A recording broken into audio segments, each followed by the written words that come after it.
Look around, I see like everyone was miserable. The problem is with a lot of businesses is they're not actually businesses. They're just jobs. No system, no process, no fucking nothing. Finally, I was like, I just need to like set a date and I'm just going to quit. It's important to be happy, man. Like if you're not happy doing what you're doing. What are you even doing it for? You can make all the money in the world. The guy sitting out on the beach with no money just watching the sunset's probably happier than you.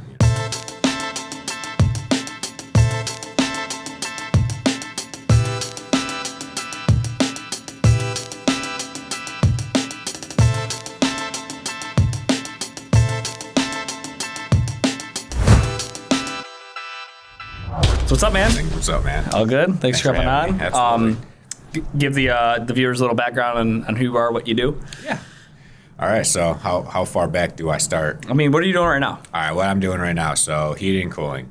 So as everyone else, the trades are like the hottest thing ever, right? So I bought into my company. It's been like 2.5 years now. So that's what I'm doing full time is trying to grow and scale that business right now. Entrepreneur through acquisition. It's been a common theme. So how'd you get into all of this? Like, I guess kind of give me some background. What were you doing before? Yeah. Did you go to school? Did you work? Yeah, so I guess we'll start off. I was born in Romania. Okay. Moved here when I was 10 years old with my parents. I think $10,000 and 2 or 3, suitcases sort of deal. We came here and, didn't know any English, not a word of English. I remember going to school and I was like, what the fuck's going on here? Actually, I remember getting to America, looking out the window. This is like my first memory. And like just seeing like semi trucks and like the road. I'm like, wow, how is everything so big here? Where were you guys living? Romania. I'm saying when you moved here. Oh, Michigan? we lived in. We moved to Michigan. So we originally moved to Michigan and we moved. I think we lived in like Warren with like another family, and then we moved to like Allen Park and then to Rochester, and we kind of like bounced. Warren, you're like, oh, it's a sky rise in Warren. No, but it's like different though, right? I don't know if you've ever visited Europe. Like all the cars are tiny. They're just shit shakers, right? So going through that's your normal, and then you come here and you see a excursion or a semi truck, and it's like, it's like insane, right? So like that's kind of like the scale of it. So went from that, not speaking any English, just being a chunky little kid, right? Because I would sit there, eat Smarties, and watch TV because I had no friends, right? To, I was always pushed to go to school, learn, get educated. So I went to school, went to Lawrence Tech, got my mechanical engineering degree, and then just started working as an engineer, And then my goal throughout school was there was always this blue Z06 that was outside my class when I would like walk out and I'd see that car. I'm like, man, that car's fucking sweet. Like, I hated school. So I was like, I'm doing this to get that car. So, long story short, go through school, graduate, flipped a bunch of cars and, whatever else I could through high school and through actual college to, save up money, graduate, I buy the car. I'm sitting there I was working at Denso at the time, Japanese company in Southfield. And it's like a glass kind of office where I sat. And like they had this parking spot, and I had my Corvette parked there, blue Z06, the one I dreamed of. Yeah. And I'd like look around and I'd see like all the like everyone was miserable. It was just a corporate engineering office, like, and I was like, man, like I can't keep doing this. This sucks. Like I got like 40 more years of this. Like I can't keep doing this. This isn't gonna work. So then I started like reading books, and I hated reading books, so I didn't actually start reading books. I started listening to shit on Audible. I would play, video games in my basement and, listen to audiobooks. And real estate was, the thing that kept popping up. So then that's how I slowly got into real estate. I kind of bought one rental, and then I was like, damn, this is sweet, So then I bought another one and another one and another one, and it kind of like snowballed. And then the whole real estate journey, that's a whole, story within itself with partnerships and shit not working out and messing shit up and crazy shit, and tenants and, all the other stuff. And then, got to the point about like 3-4 years ago where it's just like, you know, every deal we'd look at, like the numbers didn't make sense. Like people were still buying stuff, but like the returns didn't really make sense, right? So it's like, hey, you know, we have like a few properties, you know, we're not like, you know, have a ton of properties, but, you know, enough where it's like things are breaking all the time, right? And a lot of stuff that kept breaking all the time was the trades, right? It was electrical, plumbing, heating, cooling, right? So that's kind of what got me interested in the trades. And, you know, it was a kind of good way to diversify that would, you know, support the real estate too, you know. So how long ago did you purchase into A+? 2.5 years ago. Okay. So it was like 2024 is when it happened, which is crazy because time's like flown by. Yeah, it really has, dude. Yeah. I think it's we met maybe 2 years ago or something. Was it? Something, a year and a half ago? Yeah, something like that. It was like right after I bought the company. I think it was pretty close. Yeah. So are you guys commercial, residential, both? We do both. So we have like a commercial arm and a residential arm. You know, sometimes we're like 70-30, sometimes we're 50-50 between residential and commercial. So it just depends on the season, right? What is it like buying a company? What was that process like? Were you vetting a bunch of different companies or? Yeah, so I mean, just buying this company was a whole story in itself. That it was, you know, growing up, my dad always said like everything happens for a reason, you know, and that this is kind of like one of those examples. But we essentially, so, you know, me and my partner Pierre, we do all our real estate stuff together. We're, you know, the best of friends, and we would sit in our office and we would just hunt for real estate. And after a while, we're just like, dude, like we've looked at every deal, none of these make sense. And I was like, let's buy a trades company, right? So then we started looking for trades companies. The problem was, and the problem is with a lot of businesses is they're not actually businesses. They're just jobs. It's just some dude just figured it out something, and he's got no system, no process, no fucking nothing. It's just him. And right, a lot of them make good money, right? But if they leave for 2 weeks, a month, it's chaos, it's disaster. It's not, you know, it's not a good functioning company, right? So like we looked at a lot of stuff, and a lot of it was just that. It was a business, right? Or a job for someone. So like if we bought them out, it was, all right, you're working this job now, right? And it makes it harder with the trades because it's like you need a license, right? You need to have your mechanical license. You need to have your master plumber's license. You got to be an electrician, right?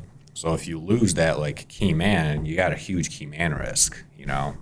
So a lot of the stuff that we looked into, that's kind of where what it was set up to, right? There was no like management in place. There was no, you know, any of that stuff. You see a lot of that when you're looking at. So why did you end up purchasing A+ then? Was this like an anomaly? It was like, oh, these guys had their shit together? It's kind of funny how it like worked out. So so, you know, when you're buying real estate, a lot of stuff you end up syndicating, right? Because there's more real estate out there than there is money, right? So you raise money from investors, you pull your money with their money, and you buy a building sort of deal, right? So we were kind of sitting down with this guy because he was just interested in hearing about, like, you know, whatever we were doing in real estate.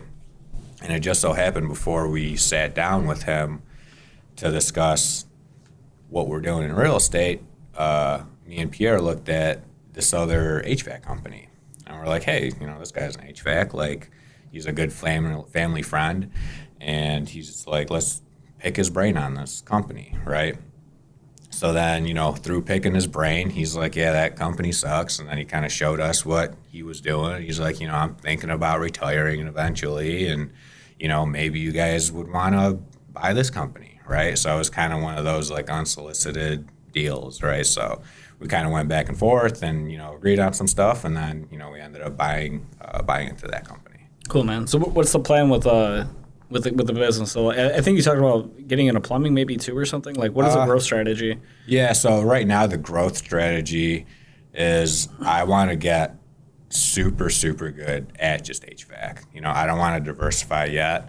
I want to get so good at like what we do that when someone calls us and we go do, you know, a furnace tune-up, an AC tune-up, we repair something, whatever, let's just say like on the residential side, they're like, wow, like the service I received was so good that do you guys do plumbing? Do you guys do electrical? Do you guys do that? Right. So until I can get to that point, I don't want to like intertrain doing other trades, you know?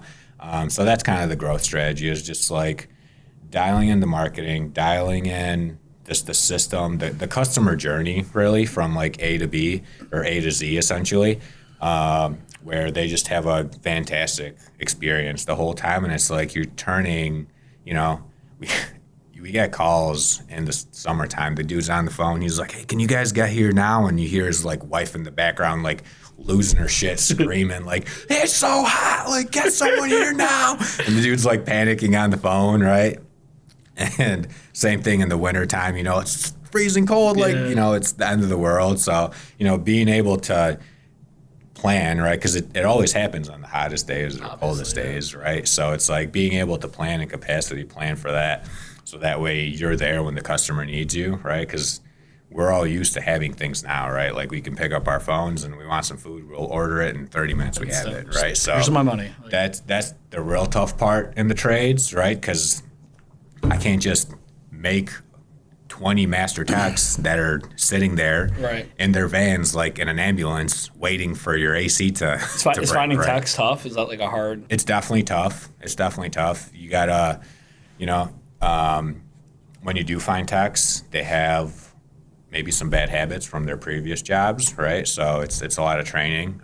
What I want to do is I want to build a school in our shop, and we can train. We can bring guys, you know, fresh guys out of, if they want to come out of high school, if they want to come from trade school. You'll train them like fresh, like from A to Z, right? Because it's not just training them on the technical things, right? The how to fix the furnace, let's say, or the AC, right? They need to walk in there and be confident, so that way when they walk into someone's house, someone feels, you know, like, oh, this guy knows his shit and he's gonna fix my stuff, right? You know, so they got to be good at having that confidence, right? They got to know how to work on the things. They got to know how to like price the things correctly, and it's not just fix, right? Because like this thing breaks here, this little part breaks, but that didn't just magically break, right? Something else probably caused it to break. So they got to have like a mind that can like actually go through like a root cause and be like, okay, this broke, so that means maybe this thing's messing up or this, right? So it's like one of those deals. And then they also got to be good at explaining it to customers, right? Because like I can talk about it technically with them, and they can talk about it technically with the other guys, but a customer that doesn't know anything about a furnace or an AC doesn't know that, right? So you got to put it into like real simple terms for people too, you know. Why are the trades? You said the trades are like hot, like they're getting bought up by private equity, and like why are they so hot? Like what is? I think it's probably the same thing as real estate, right? Like real estate got like super hot because it was, one, there was a bunch of gurus that were just making money off of that, right? But it's, I think what happened is like, so like, let's go from like real estate. Like real estate, it was a bunch of like mom and pop people that ran it, and they sucked at running it. They weren't efficient. They weren't finding the best tenants. They weren't getting the best value for the rent, right? So it was just a place where you could add value. And that's how a lot of the trades have been in the past, right? They never had any sort of technology. They never had any sort of anything. It was just kind of one of those deals where it's like, hey, you know, mom and pop shop, they're piece of paper, and, you know, they're calling them, and, you know, in the morning maybe they're giving them a stack of papers, and this is the invoices you're on, right? So I think that's where everyone's going there, is because it's like, hey, you can actually optimize and value add businesses. It's like soft, like we can come in and like crush it. Yeah. For them. But that doesn't always work, right? Because a lot of companies probably doesn't work most of the time. Yeah, it works, but I think we interview. So I interview a lot of people, right? You always got to be hiring, right? Yeah, for sure. Always got to be hiring. Always looking for that. You guys are interviewing, like soft searching all the time? I am every day. One of my things that I do, you know, on my power list. You know, you said you were doing 75 hard, right? So like on my power list, it's sit down and go through Indeed, and I set aside an hour to review the applicants that come in, talk to the applicants that might have phone interviews, and then set up interviews. So I'm constantly hiring people. Cool. because we're, constantly, I want to be growing. You check out Smart Search on Indeed yet? Is that the match part? So you can invite people, right? Yeah. Yeah. Based on like when they last updated their resume, like where they're located, you can all that see kind of like shit. the last time they were online. Yeah, we've had a lot of success with that. It's actually really solid because sometimes like the people who aren't applying but are open to opportunity are the best people to talk to because it means they're softly searching. And they're employed too, right? So like there's no question. I'm like, did you get fired from your last job? No, dude, I'm employed. Like, yeah, you know what I mean? Yeah, and the crazy thing is like the trades are like it's pretty it's a small circle, right? Like once you get into the trades, it's funny because I'll talk to other guys that are in the trades, and it's like, hey, did you interview this guy? Yeah, did you interview? So it's like you kind of got those guys that are just like perpetually going between companies just because maybe they suck or they just whatever's going on with them. Maybe they're just not a good fit for certain situations. But yeah, definitely constantly hiring. That's very, very important. Cool, man. So did you have any idea that you wanted to kind of own your own company? Like you took the real traditional path of like, hey, I'm going to go to school and do this and that. And then you're like, fuck, this sucks. Did you ever think like growing up that you'd be like owning a company? I think it was like bred in me, like growing up. So like growing up in Romania, my dad owned his own like auto repair place, right? Cool. And like my dad was an engineer and my mom's an engineer, and like they both pushed schooling. But essentially, like I would come home from school and I would go to my dad's shop, and then I'd have to sit in the shop and do my homework, and then I could like help out and like work on stuff. Or by work on stuff, I'd give people wrenches or hold the light, right? I was a little kid. So like seeing that, my dad was always like a businessman, right? So I'd always, thought that was what I wanted to do, right? The thought of going to school and getting a job sounds good until you actually do it.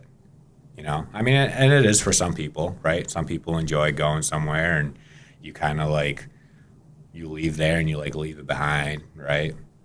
But, being into having your own business, you're just on always. You're on when you're awake, even when you're sleeping, your brain's going about the business, right? So, I don't know, I kind of enjoy that. So, yeah, I think it was always part of me. What's been the hardest part about, like, when you stepped away from the job that you had and you got into real estate? What was that transition like? Was it just like did you quit with a plan? Or, like, did you wait until you had enough income to quit? Like, what was the... I think I wanted to quit for a long time, and I just never took that step.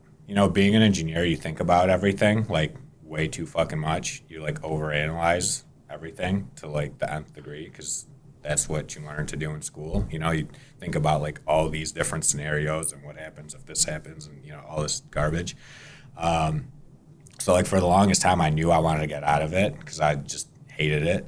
And then I just never did because I was always, like, worried, right? And then, like, everyone's like, oh, you have this, like, 6-figure paying job and you got health insurance and, whatever, a company phone and a company this and a company that and your 401k, and, like, all these different things. So, like, kind of hearing all that. And then it's like, oh, you're such a good engineer. And it's like, it was probably one of the hardest things that I had to do because I had so many people telling me that, like, in their eyes, I was, like, successful. And it's like, oh, you're doing great. You're an engineer and, whatever. And I think the first thing that happened was, like, I did a deal, a real estate deal where I, like, flipped a lot in Royal Oak and I made like $50,000 in like 2 weeks or a week or whatever, something crazy like that. And I was like, how much time am I spending at this job?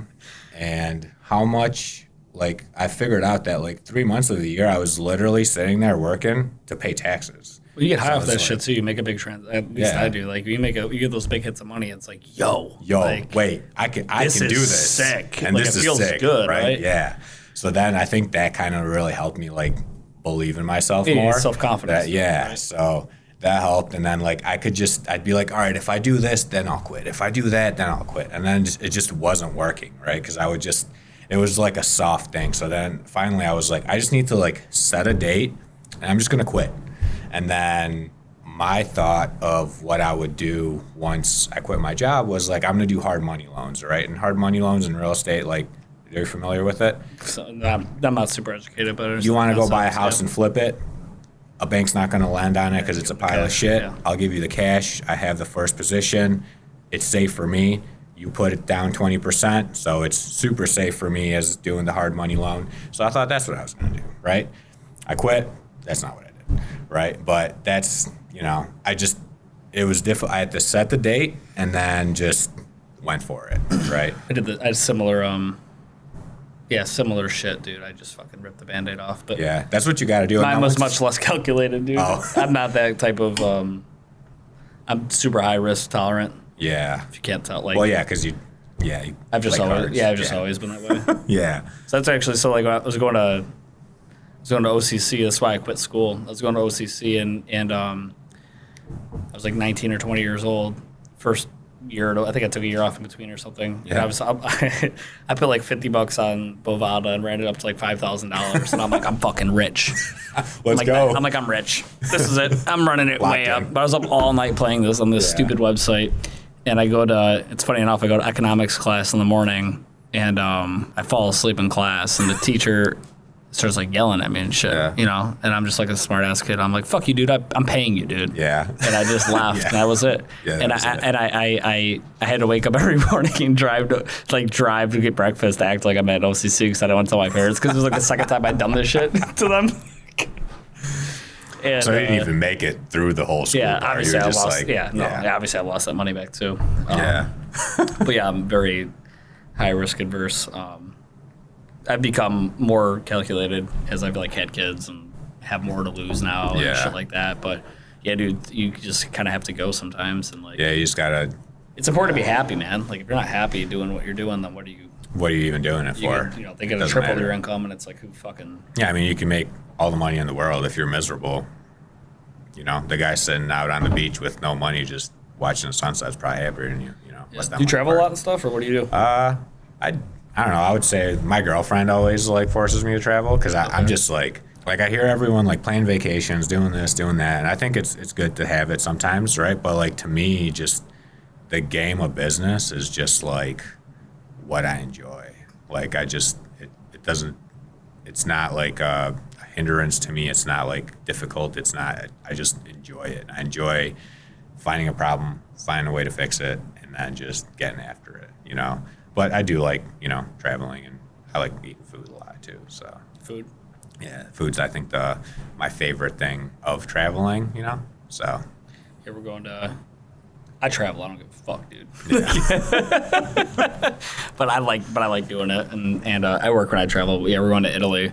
Yeah. In July, dude. I've been there before, and I'm like literally just going back there for the food. I can't wait. I'm fucking the food's up. The food in Europe's different too. Yeah. It really is. It's so much better. Like I came back last time, and I was like sick for like 2 weeks. I couldn't eat the food here. You know what I'm saying? Like it was just disgusting. I'm like, oh, fucking American. Like. No, I mean, but seriously, it was like gross. It's crazy. So like we on the commercial line, we do a lot of like restaurants, and we do refrigeration and all that stuff too. So like we're in a lot of restaurants, and I'll go up on the roof of these places, and it's like restaurants that I like, and you smell what's coming out of the like exhaust fans, and that's just from them cooking, like all the oils and stuff. And then you go eat the food, and like it doesn't taste the same anymore. It just smells like that oil that's like burning off on the roof, and I'm just like, I can't eat this, Like I try to eat like super clean, but it's wild. But yeah, the food over there it hits different for sure. So the people working in the trades are making really good money now too, right? Are you like a big advocate for that? Like I feel like there's like these like with all tech and everything, things are getting like super weird now. Mm-hmm. Like I feel like a lot of people are having like almost like an identity crisis in like their current position, but I feel like the trades are pretty safe. Like yeah, I think the trades are safe. I want our guys. I want them to have like unlimited earning potential, right? And a lot of that's, the way you set up your compensation plans, and they have to be. it has to have like a happy medium, right? Because like it's like a win-win, right? It's a win-win for the tech and for the customer, right? Because there's a lot of companies that pay, fully based on, like, they don't pay their employees like really anything. It's like full performance pay essentially, where they only make money when they sell a lot of stuff, right? So their whole incentive is to sell a lot of things, and a lot of times that doesn't equate to be the best thing for the client, right? So it's got to be somewhere in the middle where it's like, hey, you're incentivized to, at a minimum, offer all these, but you're not like hoping that this guy actually buys something, because if they don't buy something from you, then you didn't make any money that day. Right, so it's got to be somewhere in the middle of that, right? So are the techs like out doing sales and stuff too? Like, what is that? It's not so much doing sales. Like what we tell our guys is just like open your eyes. So service call, right? Yeah, like on a service call, like someone calls you in for a furnace, right? And maybe their system's like super old, right?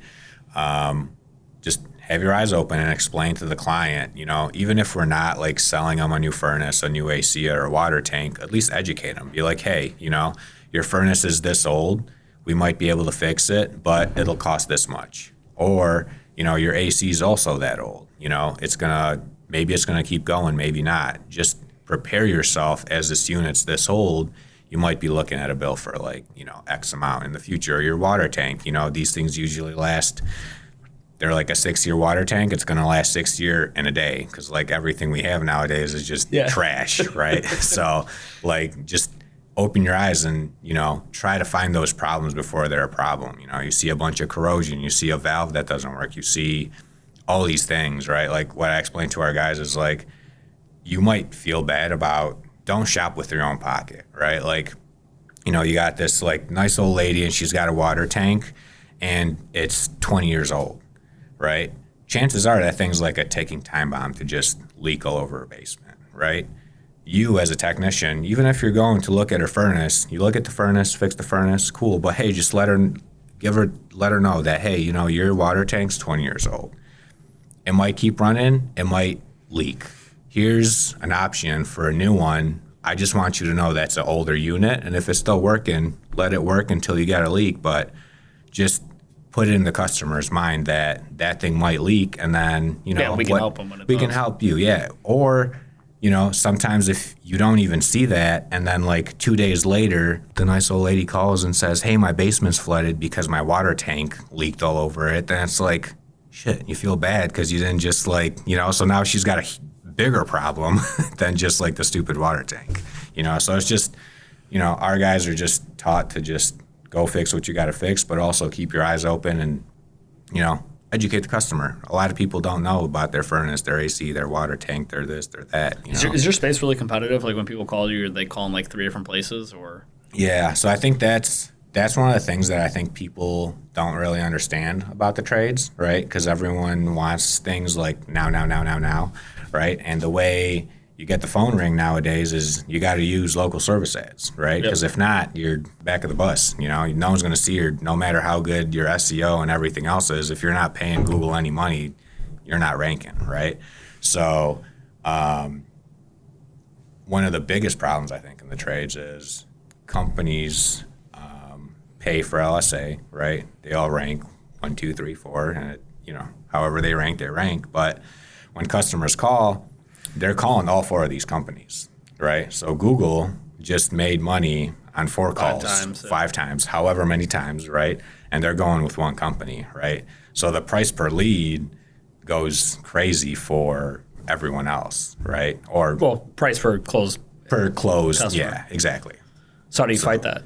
You optimize your booking, right? And that's something that we've been working on a lot. I'm not trying to give away secrets. I'm just saying, like. Oh yeah, no. I mean, it's done to fight it. Yeah, it's the way we answer the phones, right? And we answer the phones, and it's like, hey, you called the right company. Our trucks are fully stocked. You actually answer the phone too. Like some companies don't answer the phone. Oh yeah, we don't. Dude. So it's funny. That's what I'm saying. Like it's so simple. It's like people get like marketing. Like, this shit doesn't work. Well, did you answer? Did you answer? How did you? Okay, if you didn't answer, did you call back within 5 minutes? Yeah, even that and the trade. Yeah, you need to call. Like if they fill out a form, did you call them within 3 minutes? Yeah, exactly. No. Okay, you're dead. Yeah, but like intake's so important.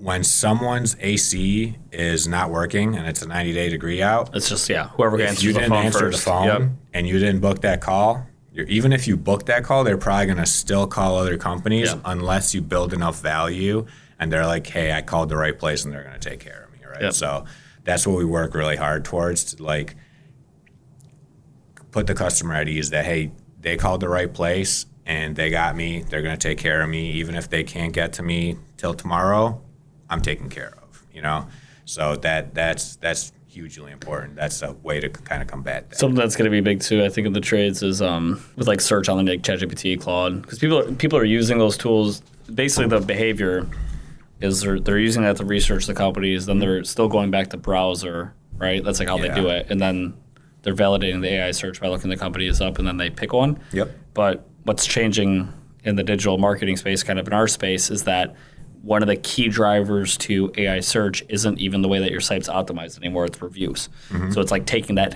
like Google's always done that, but like AI is like really fucking doing it. Yeah. It's just so quick. So it can pull like, hey, you put in like, hey, what's the best HVAC company in Roseville that can help me with my water tank replacement, right? It's going to look at like reviews of companies in Roseville that service the HVAC space that have reviews about water tanks specifically. And then it's going to fucking index you as like one of the choices. Yeah, and Google just released that new thing about reviews. I don't know if you saw it. Was it earlier? They just removed like 300 million reviews. Yeah. You saw it? Yeah. Yeah, because companies, what they were doing. Some are fake, some aren't fake. Some are fake, yeah. So, but we're like super intentional with our reviews. Reviews are like, people understand it's not just gold, dude. Getting the review. It's the way you respond to it. Yep. Right? Because sometimes a customer might leave out their city, what we did, whatever, right? So when we're responding to it, we pull up that client. It's like, hey, I'm happy that we were able to get to your house in Roseville and get your furnace fixed same day, right? Because the review is just as important. Yeah, I've always thought that I'm sure other people think like this too. I'm not claiming it, but like the way I've always looked at SEO or explained SEO, I'm like, it's digital PR, dude. Mm-hmm. It's not your fucking like your site matters. Okay, yeah. Cool. Like people don't hang out on websites. Like where are they hanging out? Yeah. You know what I'm saying? Like they just don't hang out. Like website, we build websites. So websites are important. But it's like, hey, they're hanging out on Meta. They're hanging out Facebook, Instagram. Like they're looking at user generated content. They're looking at reviews and like all this stuff. It's always been important, but now it's like really coming into play. Yeah. So it's like you can't really fake it anymore. Yeah. And people used to be able to fake a website. They could build a website, hide a bunch of links in the footer. They used to do it. They'd have like all the URL. Yeah, all the links stuff, at the bottom, the blue footer with the blue links, and you just get like that's really old school shit. But like you can't just stuff pages and pray. Man, it's cool. They pop up. Yeah, it's wild. You got to be everywhere, and you got to be, it's got to be more than just like the mom, like the referral stuff now, right? Because there's so many. Do you ask for a referral, or do you just go on your phone on Google and find the top company to come get to you? Yeah. Right? So, you kind of have to have all those avenues open. Yeah, for sure, dude. Do you guys do any video testimonials or anything? We haven't. We want to, We're train the techs to do it, seriously. Yeah, we're just making part of like the closeout process, offer them like a $25 gift card. Hey, can you get your video saying this real quick? Stuff. Yeah. Bro, we went for the law firm. Do you see that on Instagram when I was posting this stuff? You were in the yellow jumpsuit? Yeah. We didn't pay we didn't pay any of those people anything. Yeah. We had like a 50% hit rate. It was insane. So our strategy was to get them to do it. We were acting like we couldn't, like our boss wasn't going to let us go home until we got fucking 12 videos. That's funny. And you're the last one. Everyone was like the last one. You're the last one I got to shoot, dude. I just want to fucking go home. Can you please? One more. Yeah. They're like, all right, dude, I'll do it. So you could have the same type of thing with your text if you wanted, where it's like, my boss has really been on me about this. About these videos. Really need a video testimonial, Yeah. So that's the hard part of, that would be like something good to put on Google, but with that new thing Google released is like, you can't technically bribe your clients or your techs for reviews. That's like the new law or whatever, so. Okay, Google. Yeah, got it. And I'm not making any big claims either, but I think Google's about 3 years away from, if they don't, they'll change the way that they're doing things, but they're not, everything's fucking, like nobody thought the yellow pages would ever go away. Yeah. The way people that search for things, it's changing. Well, I think it has to, because I think a lot of the reason that, everything's so expensive is like companies have to spend so much money on Google. It's insane, dude. Right. It's insane. It's insane. Like if I turned everything off on Google, we would like sit around and stare at each other, right? Like sure, you would get calls, but you can't have a bunch of employees waiting for calls, right? You need to pay for those calls to get them in, where that's not how it used to be, you know? So I think that's definitely a challenge, you know, companies that aren't doing that, you know, I think are suffering. A lot of them are in the trades. Yeah. Yeah, I just think it'll just be interesting if like Apple and like the cell phone companies, whoever's around in the next few years or whatever, like Samsung, whoever, the default browser, like I'm just waiting for that thing to like, I'm just waiting, dude. Like that button's gonna change. Like it's gonna change. It's gonna end up being Gemini instead of Google or something. Yeah, like it's gonna end up AI. It's gonna end up being AI. Like I'm just waiting. I'm surprised it isn't like, yeah, they got to be thinking that way because everyone's starting to use it, dude, for search and like discovery and to find stuff. But I think what more of Google's trying to do is stop the actual fake reviews, right? Yeah. And people that you didn't actually service, right? Yeah. And they can tell because there's like patterns where like all of a sudden a wave of 72 reviews comes in. Okay, obviously you just did a campaign, dude. Yeah. You know what I'm saying? Like we're not stupid. So they got to be authentic. I don't think there's anything wrong with actually incentivizing customers that you just serviced into writing a review. That's, I mean, maybe Google doesn't want that, but I don't think that's what they're trying to say. I think what they're trying to say is stop doing fake fucking reviews. Fake reviews. And if our algorithm picks up the pattern of fake reviews, then we're going to penalize you. Yeah. You know what I mean? Yeah. That's more what they're talking about. But we tell our guys like, hey, when you walk in there, just be like, hey, you know, I'm here to offer you 5-star service. Anytime along this time, you know, if you don't get 5-star service, let me know. Have you had to try to get a Google page lately? It's insane. Just to get a page. A Google, like to get your Google page, like now? a GMB or it's insane, dude. Like actually, the verification process. Just opened the new one. Did you? Did you have to do the video? The video, and it was more like take a video of the lady at the front desk saying that you own the business. Like it's. I'm like, yeah. I didn't. Some of them are like it's wild. The one I just did, I was actually surprised on how easy it was because it was just like, you know, I videoed the surroundings. I videoed me unlocking the door. It's actually upstairs, so I like ran up the stairs, you know, with the video, and then I showed like the office and everything, and it got approved, you know. Yeah. So, but yeah, I don't know. Maybe I think different kinds of companies have to do different things to like verify that stuff. So, I'm not saying that it was easy, right? It was still a bunch of hurdles and like, you know, figuring out, you know, to me, crazy shit that I don't know anything about, but. Yeah. I wouldn't say it was too bad, you know, but now you got to like optimize it, right? Now it's got to show up. So if somebody wants to work with their company, how do they get in touch with you? Yeah. I mean, you know, A+ Heating and Cooling, we're in Sterling Heights and Lake Orion. And, yeah, they can just, you know, find us on Google, you know, find us on Google Maps. LSA, click that LSA. Yeah, charge us LSA. Charge us $16. Tell us we did a great job on the podcast. Give us a review today. Drop us a review. No, but use promo code Corey. Yeah, Corey. 50% off. 50% off your purchases. Everything. Yep, I have everything. Yep. It's funny. Cool, man. Anything else you want to mention or promote, or you got anything coming up that you want to talk about? Or no, man. Just, you know, support.